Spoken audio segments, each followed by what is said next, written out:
Right, we'll just give everyone a few moments to join us.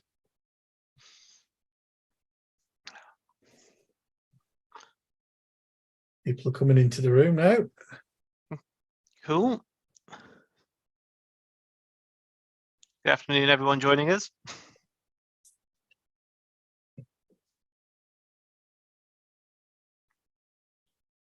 I'm just hoping, as usual, I don't get the delivery drivers turning up.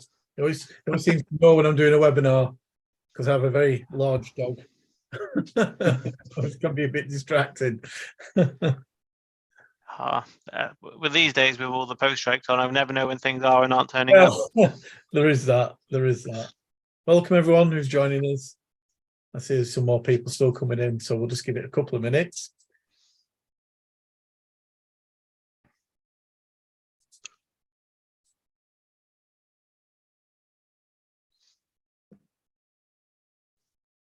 Right, I think we'll make a start. So welcome everyone to the Ground Source Heat Pump Association's webinar. Today we've got Mark Nichols and Gary Potter from Kingspan. They will be discussing heat networks and secondary installation systems. So I'm going to hand over to these guys who know far more about it than me. And I'm sure they'll give you a little introduction to who they are and what they do at Kingspan. Fantastic. So I'll start by introducing myself. My name's Gary Potter and I'm the Building Services Product Manager for the Midlands and Wales. I've got around 10 years experience in the HVAC building services industry, and I work with contractors, designers, engineers from initial concept design stage through to on-site visits, ensuring projects are designed and delivered to the best possible installation standards. I'm going to be covering Mark whilst he does the presentation today. Obviously, if we have any technical glitches, then by all means I'll be taking over. So yeah, I'll just hand over to Mark, and Mark, you take over from here.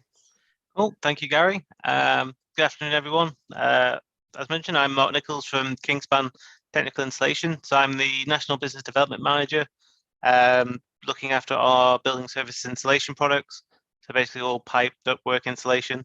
Here today to talk to you about pipe installation, secondary installation systems, specifically around district heating networks and the connections inside the building and the new CP1 2020 document and how that impacts on installation. As we go through, if you've got any questions, just put them in the Q&A box of the chat. Got a couple of times set aside as we're going through just to look at any questions. So just ask them as they come up and we'll come back to them, hopefully before we get too far away from the topic. And we'll crack on. I've introduced myself. So we'll talk about what we're looking at today. So this is about heat networks, what they are, where the industry is going, why they're important, and where the thermal installation requirements come in. We'll be looking at the CIBSE CP1 2020 Code of Practice and look at what it's trying to achieve, how we use the Code of Practice, and finally what the full installation system looks like. So to give a bit of an introduction to district heating in general, currently it accounts for around 2% of heat generation in the UK. But in order to meet the UK's net carbon zero goals by 2050, they want to get this up to a minimum of 18% of all heat generation, with at least 10% by 2030. So that's quite an ambitious goal. So you're going to see a lot of additional heat networks coming online within the next sort of 6, 7, 8 years, potentially a lot sooner. But we're going to be looking at different types of heat networks. So if we think about it currently, a lot of jobs out there are third generation, which means they're powered by things like gas CHP, waste to energy plants, so centralized sources of heat, where that water's heated up and transported to the developments to connect into the building. We've got then fourth generation, which you're all probably more than aware with being from a heat pump association, which is more low carbon technologies such as heat pumps, groundwater source and air source, and then potentially up to fifth generation. So today we'll cover mostly third and fourth generation heat networks. Fifth generation are a bit different because there's still a bit of a contention if they even are heat networks at the moment. So we'll focus on third and fourth and where CP1 covers them. And we'll crack on to CP1. So currently CP1 is an update on the old 2015 edition. When it comes to thermal insulation, it's got a big extended guidance piece. The old edition used to just have a simple paragraph that said, e.g. use 40 mil thick phenolic insulation, whereas now there's an entire objective and category set around thermal insulation. So CP1 is currently a voluntary code, but it says that if you're using it, don't just consider it guidance, consider it the minimum standard that you're working to. And we are finding a lot of clients employing consultancies to check that CP1 is being followed through from design all the way to implementation. BEIS have announced its intention to legislate during this parliament around CP1 to make it compulsory within heat network priority areas, which includes reference to CIBSE CP1. The CP1 document is massive. It's gone from, I think it was 70 something pages to nearly 300. There's a lot of extended guidance, of which thermal insulation is just one small element of it. So if you're working on heat network projects, it is worth keeping the whole document a glance over and understanding it, because it starts all the way at energy centers, talks about primary heat networks, onto the secondary insulation, which we're talking about, then talks about the tertiary systems. So there's a lot more to this document than just insulation, but we'll talk about one little bit of it. So we're covered in Objective 3.9, which we'll go into in a bit more detail. We're focused purely on the secondary heat network, and that is from the plate heat exchanger or building heat meter through to the HIU. We're not concerned about the below ground pipework that connects to the building. We're not concerned about inside the apartment on the other side of the HIU. We are purely concerned about that secondary network. There is a big focus in the document about minimizing the total length of pipework within the building through good design. So we'll touch on that in a few slides time, but we're essentially looking at more vertical rises and less horizontal distribution pipework in order to minimize the lengths. So it also says that when you're looking at designing and specifying insulation, you need to take into account the cost benefit of using additional insulation. So that's on the actual operating cost of the system, the CO2 impact, so what that does on the carbon for running the system, but also you need to think about overheating. So while all three of these points might be covered by the insulation bits we're going to talk about, they still need to be considered independently to make sure they're being thought about. And finally, most of the methodology within CP1 is based upon CIBSE Guide C and the standard methodology within BS 5422/2009. However, there is one slight difference in that it wants you to use an ambient temperature within the building, which is more realistic than the assumed conditions.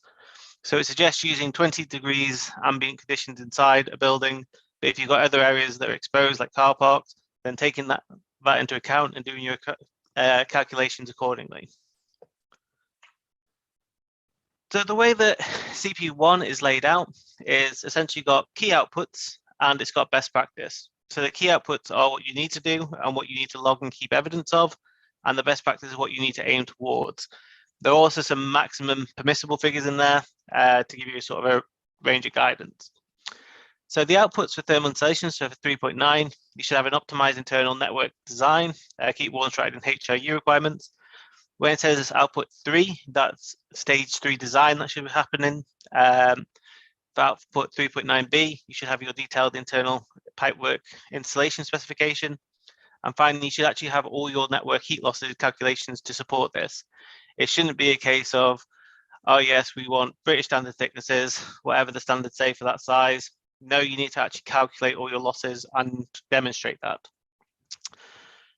There is a Excel spreadsheet that goes along with CP1, where you, which is where you log where you're storing this evidence and to demonstrate that it's been done. So the best practice targets that we're aiming to achieve for the secondary installation system are to achieve a total annual heat loss from the secondary pipework and other equipment within the building of less than 550 kilowatt hours per dwelling per year. So that emphasis there on per dwelling means that this applies to predominantly residential developments. There is further guidance coming out, I believe, in the new BS 5422 for non-residential heat network developments, but CP1 is focused mostly around residential. For those of you who aren't familiar with that metric of kilowatt hours per dwelling per year, you'd be forgiven because it's new. within this standard. It's not something that's really been considered before in that way, but we'll talk about how you calculate that in a couple of slides. And the best practice is also to avoid the use of any distribution pipe work in corridors by using multiple risers and minimizing the total lengths. So there is a thickness insulation table within CP1, which is based upon the work of ACOM done in 2014 for the London Borough of Islington, which is this table 8 within the document. So this is a big improvement on that reference in the old edition to just EGU 40 mil. Phenolic insulation, as you can see, it's got differentiation between that internal and external space where you're using different ambient conditions. It's got multiple types of insulation, so phenolic and mineral wool, and it's actually got some pipe sizes. What it's essentially saying is that inside of a building, you should have nothing bigger than 80 nominal bore pipe. Everything should be 15 to 80. You shouldn't have anything larger to sort of minimize those heat losses. So as great as the table is, it does have its limitations. So for example, it's got thicknesses for phenolic and mineral wool listed the same thickness, even though they perform quite differently. The table is based upon certain conditions and lambda values of insulation, which aren't correct for the temperatures we're talking about at CP1, which we'll touch on now. So when it comes to thermal insulation, historically, all manufacturers declare in line with CE markings. We declare our thermal performance at a 10-degree mean temperature. However, when you're working on heat network projects, you're working at much higher temperatures. So you should consult whichever manufacturer you're working with, you should consult their literature to find out their lambda values at the temperatures that you're working with. So whereas the previous table references phenolic at 0.025 and mineral fiber at 0.035, more realistically at the temperatures we're talking about, mineral wool sort of in the range of 0.037 to 39, depending on the brand and manufacturer. Our cool therm phenolic is more like 0.026 to 27, depending on the temperature. Other phenolics can be up in the 0.029s, 30s, which is why it's really important when you're doing your calculations for CP1 that you identify which insulation it is you want to use and actually use that manufacturer's data to make the calculations as accurate as possible, because it will vary depending if you're using brand A, brand B, or brand C of insulation. So to give you guys an idea of what the actual impact is of those differences in performance, so if we look at CP1 as it's published in Table 8, there's about a 36 to 37% performance difference where you've got the 50 mil phenolic versus the 50 mil mineral wool. And then where you go to 60 mil mineral wool, the difference is more like 22 to 24%. So a significant difference, which really impacts when we come on to this methodology we're talking about. However, if we use the actual lambda values of the insulation at the temperatures we're talking about, that difference increases. So it's more like between 38 to 39%, and on the larger sizes between 25 to 31%. So it's really important to understand what you're trying to achieve, what thicknesses you need. So if we have a look at the thickness of mineral wool you need to get to the same performance as the stated phenolic. So again, this is all based upon the actual lambda values within the CP1 table and the assumed conditions. It's somewhere from sort of 90 to 120 mil thickness comparison. If you're wondering why the thickness of mineral wool goes down, the bigger the pipe size gets, which is a bit counterintuitive, it's because rather than having a set watts per meter heat loss, as you might have in, say, a British Standards table or the Carbon Trust tables, we're comparing to the performance of 50 mil phenolic at that pipe size. And that thickness isn't changing on the pipe size, so that therefore, to get the same performance, the actual thickness of mineral wool you need goes down, because the greater the size of the pipe, the greater the heat loss. So you can see that the thickness of mineral wool gets quite large, which can be quite impractical on site due to constraints within ceiling void spaces. If we go the other way and say that 50 mil mineral fiber is within that table, so what thickness of phenolic do you need to achieve the same result? It's about half or half plus 5, which is interesting because it's broadly in line with the Carbon Trust table insulation standards. However, all those tables and thicknesses are actually a bit moot, because what you actually have to do, and if you are interested in thermal insulation and you're having to calculate to a CP1 standard, this is possibly the most important part of this entire presentation. You need to comply with clause 3.9.8. I realize that sounds awfully dry. Essentially, this tells you exactly how it is that you calculate it. So you need to take your total annual heat loss from the secondary system, so between the plate heat exchanger and the HIU, and then you need to divide that by the number of dwellings. So your maximum permissible figure that you're allowed is 876 kilowatt hours per dwelling per year, which equates to 100 watts a dwelling on average, with 2.4 kilowatt hours per day. And keep in mind, we had the best practice target of 550. So what it's saying is that you cannot be worse than 876. The performance you're aiming for is 550. And depending on your project conditions, because every project will be different, you're probably somewhere in the middle. So in order to do this calculation, you need to have done your heat loss calculations through the thickness of your insulation in your given conditions, which is why you need a specific manufacturer's data to work with, because you need to know their lambda value within your project conditions, which will give you your heat loss. Which is why those tables are a bit moot, because depending on your conditions, you might need more than that 50 mil, you might need less than that 50 mil. It all depends what you're trying to achieve. So if we have a look at some case studies, which were designed prior to the new CP1, so this example was kindly given to us by Whitecoat Design Associates. This is based on one of the phases at Battersea Power Station.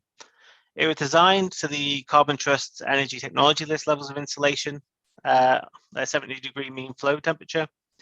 So to the methodology, they would have achieved a 1,071 kilowatt hours per dwelling per year loss, which is above that maximum acceptable 876.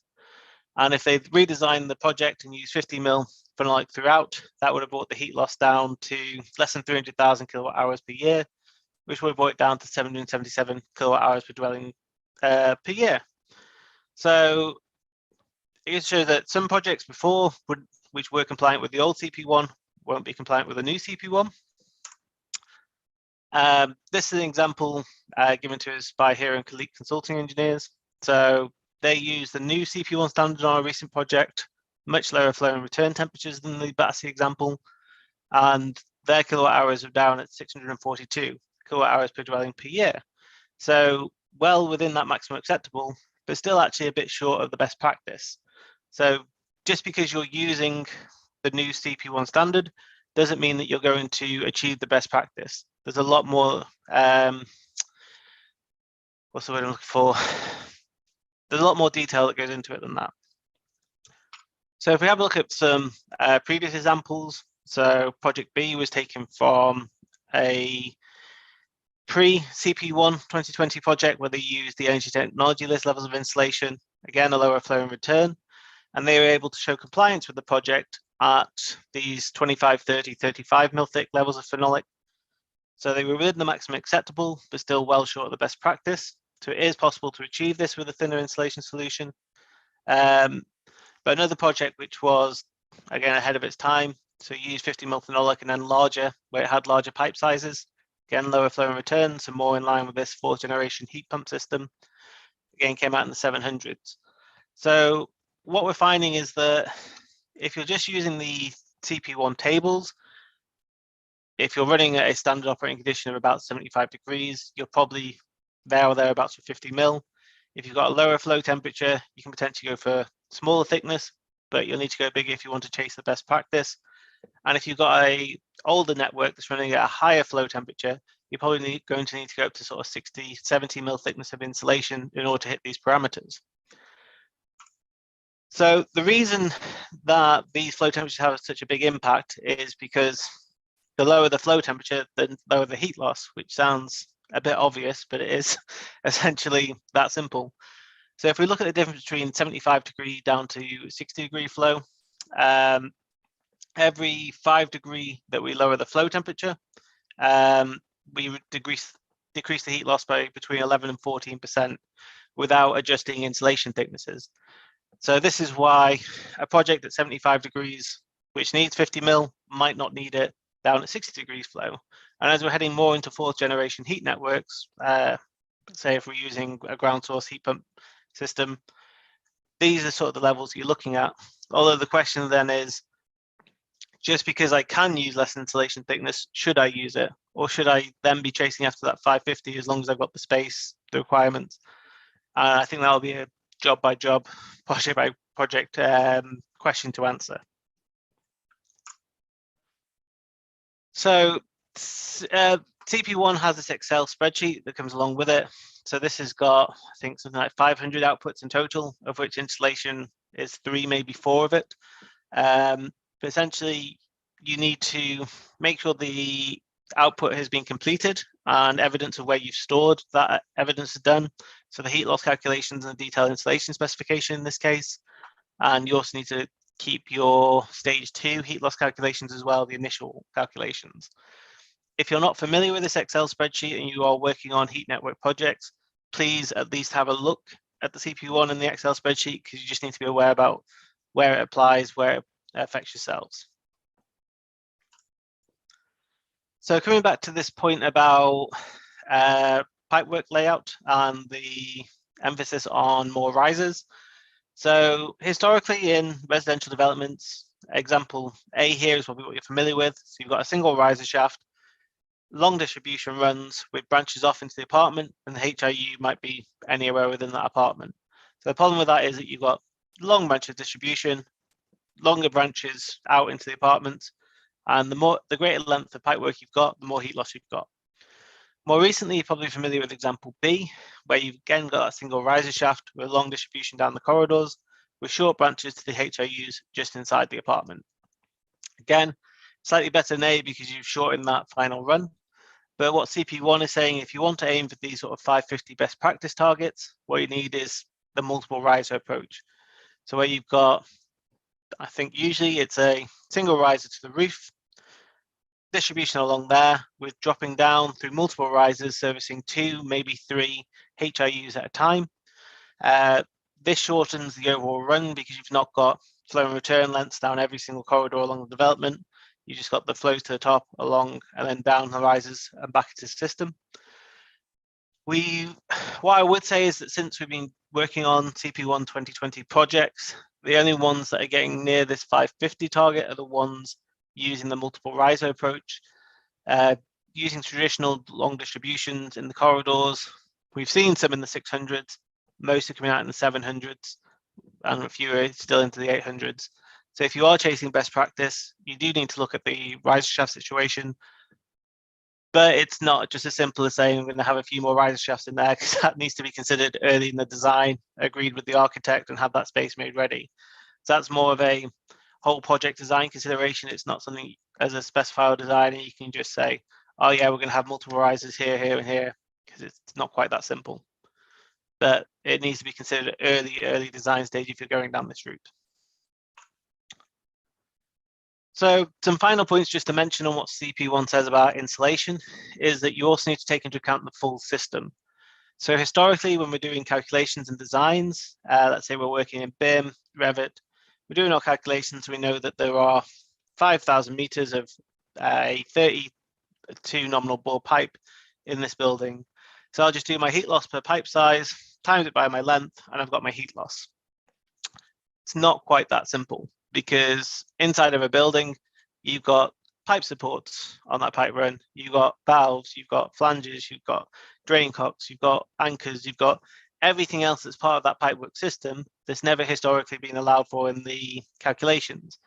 So when you're looking back when it's completely in operation and wondering why is my heat loss so much higher than what I've designed to, it's probably because you've got all this lost heat along the way from points you've not allowed for in the calculation. So what it's saying is that these valves, flange and things shall be insulated. The pipe support shall use a load-bearing insulation where the clip is to reduce that heat loss. The third point I'll read out because as a phenolic manufacturer, I don't necessarily agree with it, but it's in the standard. And that's the insulation shall be continuous and close fitting all joints and include a vapor seal, particularly important for phenolic insulation, which is susceptible to decay where vapor seal is not maintained. I suspect this is more from below ambient pipe work, where if you get moisture under the insulation system, it can be a cause of corrosion, but that's the case on all insulation. You don't tend to see that on above ambient pipe work, because any moisture that gets to the pipe evaporates away from the heat of the pipe. But to be fair, maintaining a good vapor seal on insulation is good practice wherever you are in the building. So I don't necessarily agree with the message. I just don't really understand the particular importance for phenolic. And finally, you need to consider things like Legionella control. So your heating pipework should not be run adjacent to or below cold water pipework in order to keep those temperatures low and prevent Legionella. In practice, the way I'm seeing this mostly implemented is having separate risers and distribution for the heating and the chill, especially if they're adopting this multiple riser approach. If they're going the multiple risers, they tend to be doing the more traditional route for chill and cold pipe work, and the multiple risers for the heating, completely separating them out. And then going back to the much earlier point we're saying about considering things like overheating, if you're not running the heating pipe work through the corridor, odds are you're helping to eliminate your problem of corridor overheating before it even becomes a problem, because you're putting it into those riser shafts. So before we move on to the next part of the presentation, which is about this full system installation approach and why it's important to insulate these things and what standards cover it, just take a short break and just see if there's any questions so far. There's nothing at the moment in the Q&A or the chat. Cool. I'll just remind you guys, if you've got any questions, please feel free to pop them in there. If there's nothing they're doing at the moment, we can carry straight on and then come back to questions towards the end. Yep, nothing yet, Mark. Well, cool. Yep. So we mentioned pipe support, so you've probably seen them on site. Historically, wooden blocks have been used, rubber line clips. But what CP1 is saying is that you should be following this figure 12 of BS5970, which is where you should have a load-bearing piece of insulation around the pipe with the actual hanging clip going around the outside of the insulation. As you notice, the detail here says that wooden blocks should not be used. Historically, that was mostly below ambient, where you might have condensation form. But for heating, it's because the thermal performance of wood is so much worse compared to insulation. So the overall diameter of the wooden block heats up and radiates additional heat. Same for rubber line clips. You tend to find additional heat loss going up the hanger rod into the supporting system because it's transferring through the metal.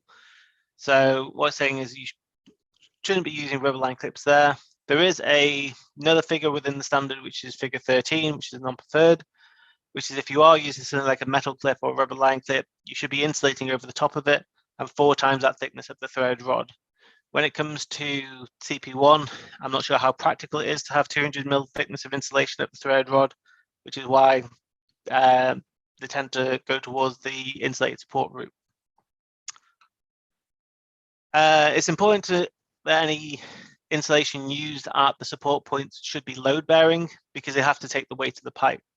So this picture here is actually a bad example of what a pipe support looks like, because someone's taken standard pipe insulation, cut it down and use that as the pipe support. The problem with doing this is that standard pipe insulation is around 37 kg density, whereas pipe supports start at 60 kg, and they've potentially got metal spreader plates depending on the size of the pipe to help spread the load. If you don't have the correct density or the load bearing capacity at those points, you'll find that once the system is in operation, it will start to crush and you'll see failures at the pipe supports. This is one of the main reasons why, if you've got good eyes, you can see on our render here of the pipe support, we use a Kingspan Lion so that you can differentiate it at a distance to see which is the correct product. So our pipe supports always have an icon of a lion, whereas our pipe insulation always says Kingspan Cool Therm in writing. So you can differentiate which is the correct material. These thermal images give you an idea of the performance difference between, in our case, a phenolic pipe support, a rubber line clip, metal clip, and wooden block. You can see where the heat transference happening up the thread rod in these cases, and on the wooden block along the full length of support. So essentially, you're trying to mitigate any additional heat loss from the system through these points you've not necessarily accounted for. The next point to discuss is valves, and this is possibly the single biggest point to address heat loss within a system, which is why CP1 touches on it. So the Carbon Trust has come out and said that each valve is equivalent of a meter of uninsulated pipe work, which, keep in mind, uninsulated pipe versus an insulated heating pipe can be up to 17 times the amount of heat loss. If you try and look on what that's based upon, it's actually quite difficult to find any data. So what the European Industrial Insulation Foundation did was a case study looking at a 100 nominal bore valve running at 75 degree all years round. They found that an uninsulated valve was losing around 2,240 kilowatt hours, whereas if they insulated to the Carbon Trust energy technology level of insulation, that reduced it down to 153. So there's over 2,000 kilowatt hours saved in that example, which, depending on your cost of heat in your building, and this has changed a lot in the last 12 months. In this case, we calculate at 15 pence a kilowatt hour, which is about £300 a year per valve. So there's a lot of saving to be had on there. And that's what I was saying in other presentations. If you're looking for easy savings within the system, look at your valves first, because that's your biggest area of uncalculated loss. So just to put this valve into perspective, a little bit of a game. With it being on Zoom, I won't open it up, but essentially, how far do we think that lost heat from a valve would get an electric car per year? 250 miles, 1,000, 2,500. Quite simply, it's over 2,500 when you convert that heat into electricity. So it's a lot of wasted power, a lot of wasted heat over the course of the year if you're not insulating your valves correctly. So the picture on the top left here, it looks like a pretty well insulated system. We've got insulation, we've got valve covers on it. The system should actually be quite efficient. But actually, when you put thermal imaging on it, the insulation at the valves is actually where all the heat's being lost.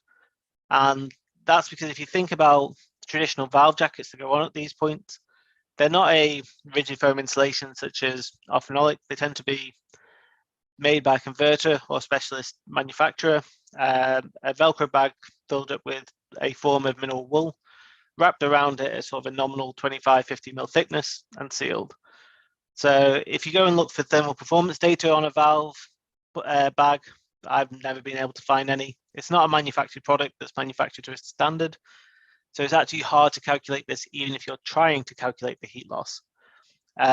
Because it's not just going to be a perfect, yeah, that valve is insulated to the same level as the insulation, because it's not the same sort of manufacturing process and declarations you're working to. So thinking about where there's heat loss and how to allow for that in your design is actually really quite important. And the picture on the right shows where a rubber line clip was used on a heating system.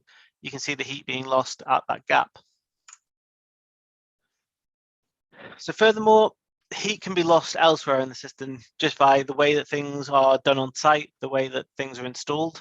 So if we start with this top left, this is where a piece of duct wrap is being used around a flange.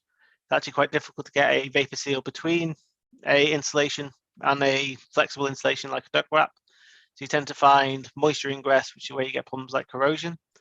The same on external. If we look at the top right here, you've got a pipe support that's been installed by the pipework contractor, quite well in fact, got the clip around it. Then the thermal insulation contractor has come in, they've insulated up to it, put their vapor seal in place as you would, and then the thermal insulation contractors cladded over their own work. They've not cladded over the pipe contractor's work, which has meant that the pipe supports then don't have any weatherproofing, which then leaves it open to moisture ingress, where you might get rainwater getting under the insulation, giving you problems like corrosion, affecting the quality of the insulation and affecting the system performance. In this example, we have almost the opposite problem.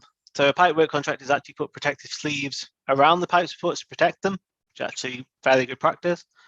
However, when you come along to it, then install the insulation butting up to it, how do you actually get a vapor seal between the insulation and the pipe support? Because you've got that overhanging cladding, it's actually quite difficult. So if any moisture does get under that top, it's got a path down to the pipe, which then can cause future issues. This picture at the bottom left is an example of it's a wooden block, which BS 5970 says should not be used, but B, the pipe work's installed a long time before the insulation is in some cases. So you could have a pipe support sitting exposed to the elements for weeks, months at a time before it's actually finally insulated. So what is the condition of the insulation, the pipe support, the pipe before it's even insulated? Is it going to do the job that you need it to do? Are you getting the performance from that product and that point that you think you will?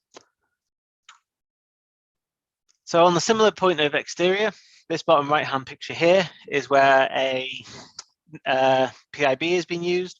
I don't think I need to talk about the massive gap in the weatherproofing on this pipe, but it's worth mentioning the emissivity of the cladding. So for those of you who haven't encountered emissivity before, it's essentially the finish on the insulation. So insulation is provided to market with this bright silver finish as standard.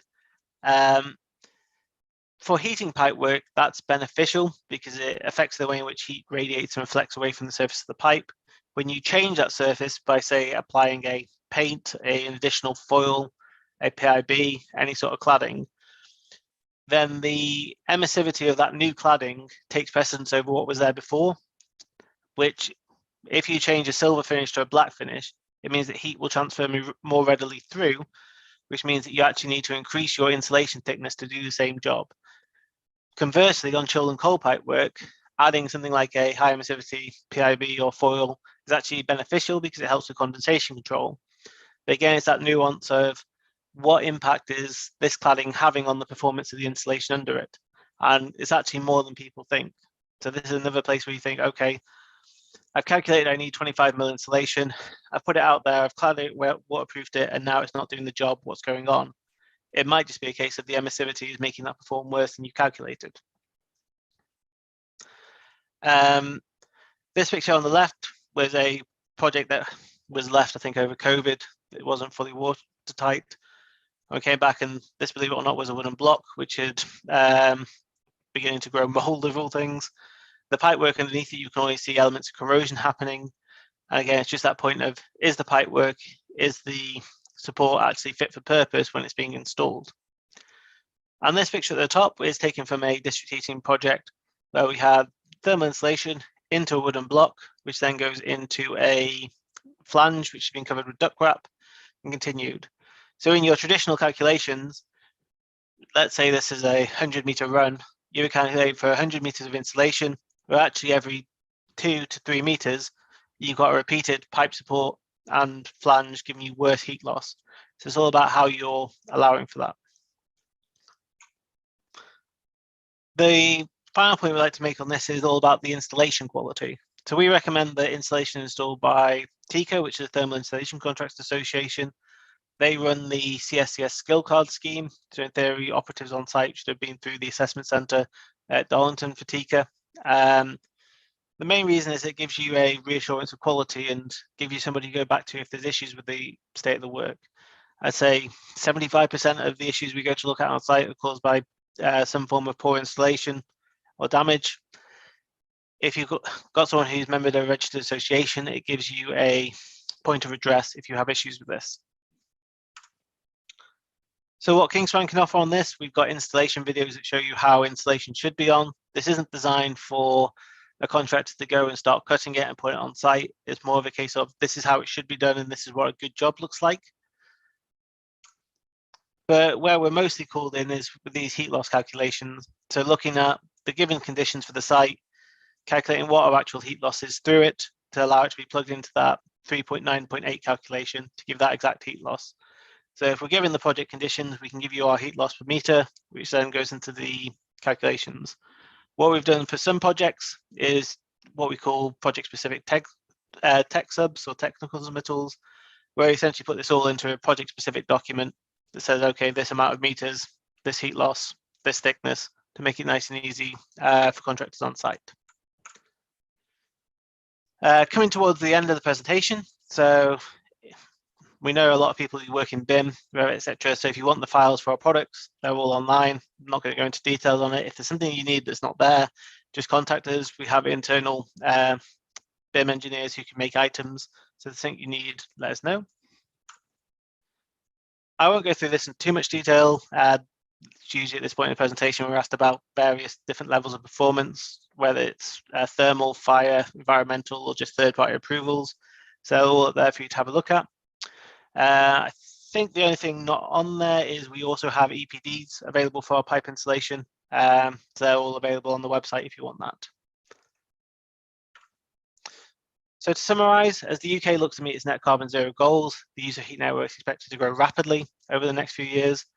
CP1 is currently a voluntary code, which sets minimum standards and recommends best practice. But if you're using it, stick to it, essentially. CP1 stipulates a minimum thickness of insulation for specified sizes for both mineral fibre and phenolic, but be aware that you need to do the 3.9.8 calculation, which will affect what thickness you actually need to use.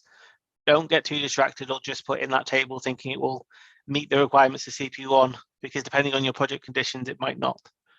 And finally, you need to take into account the full insulation system. It's not just about the length of pipe insulation, it's about all the other details and how you account for that, and think about that heat loss in total for the system. Because when you're going back when it's in use and looking at the performance gap, these are the points that you're going to lose it.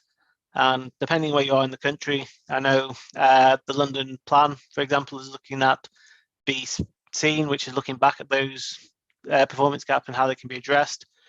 Again, CP1 does the same, looking at the actual in use to make sure it's meeting design criteria. So it's really important to make sure that everything is logged, recorded, and you're thinking about the full system. So if you've got any questions, you can contact our technical team on the below emails. I think my details have been sent out in regards to the seminar as well, and Gary's. So if you've got questions, please let us know. We're here to help. And yeah, we've got people all around the country as well. So if you're working in different parts, there's someone around the country wherever you happen to be, feel free to give them a call or drop them an email. But thank you. That's it for me. I'm wondering if we've got any questions. Anything come up while I've been talking? Hi, Mark. I've just had a quick look. No, nothing at the moment, Fred. So I think you've wowed everyone. Hopefully. Oh, we've just got one now. Here we go. We need to include this. Sorry, this is from Ken Gordon. We need to include the embodied carbon for pipe insulation in our designs. Where can we find the EPD figures for Cooltherm? That is online. Well, our EPD is online on the website, so you can go on there and download it. I can probably give you guys a sneak peek at something which isn't publicly available yet, but which will be in January, which is a new calculator tool which we are developing, which will essentially do that for you. If I can get it to you work right now. I might need to stop sharing this screen to get it up. But yes, essentially we're developing a new tool essentially with that in mind and with CP1. So if we put this up. Screen 2 and share. So yeah, this is a new tool that's coming. You'll essentially put in the pipe size you want, the length of pipe work, and it will give you our embodied carbon data for British standards, the ETL standards or CP1. So this is still in development. So come and speak to me or Gary in the new year if you're interested in this, because you just put in your full length and it'll give you the embodied carbon based upon the actual meters length of carbon for it. But this is a question we're getting a lot at the moment. So if you've got any more questions around carbon, please let us know. Thanks for that, Mark. Always like a sneak peek. That's been a good last 3 months of my life. So hopefully in January, we'll have that version of that tool available for people to look at. That's made it all feel very special now. You shared that. Thank you for that. We've no more questions. Yeah, you've got as well on that one. So thanks for being there as well. So thank you, Mark, and thank you, Gary. Appreciate you spending your time. Certainly taught me a few things today. Anyway, so I'm always learning. So just again, I'm sure everyone's appreciated what you've done. This was broadcast live, so it'll be on our YouTube channel. Feel free to share. Just a couple of notes for the diaries. The 23rd of March is the Ground Source Heat Pump Association Members Day, which is free to members and their guests. So if you want some more information about that and our conference and charity dinner on the 29th of September in Hull, just drop me a line at info@gshp.org.uk. Thank you very much. And as this is the last one before Christmas, I want to wish you all a very Merry Christmas, and we'll see you all in the new year.